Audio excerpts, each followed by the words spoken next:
Ms. Day.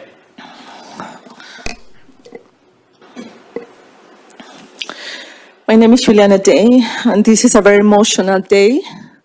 I'm better known as the sponsor of Proposition 115 in the past, but I'm the president of Life Decisions now, and it's an organization that is trying to raise awareness about the reality of abortion, and also just to listen and always be there for women like Anita, and just make sure they have the alternatives, because there are hundreds and hundreds of alternatives all over the state.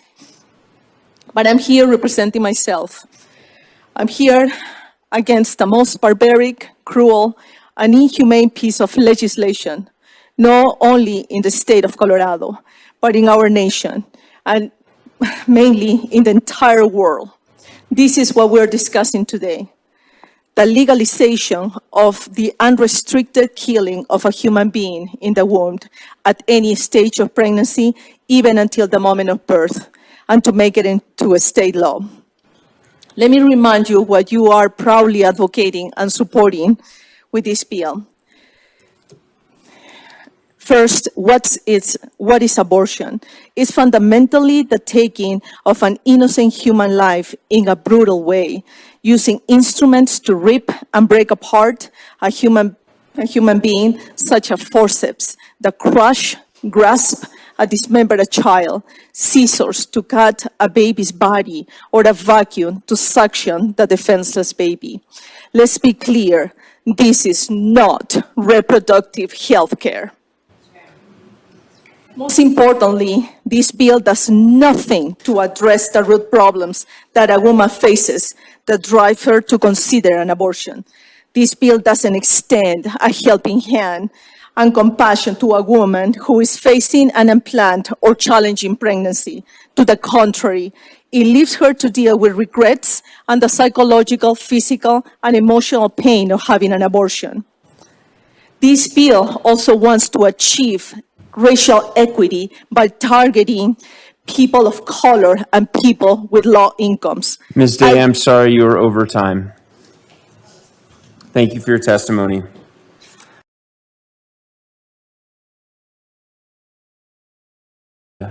Representative Baisley. Thank you, Mr. Vice Chair.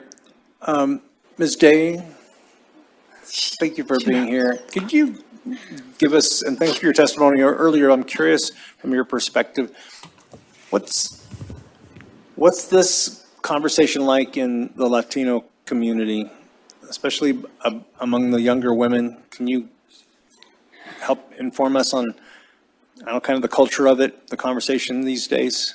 Ms. Day. Thank you so much for the question. I work every single day with the community. And just coincidentally, recently I was in a big event. It was about 200 Latino women.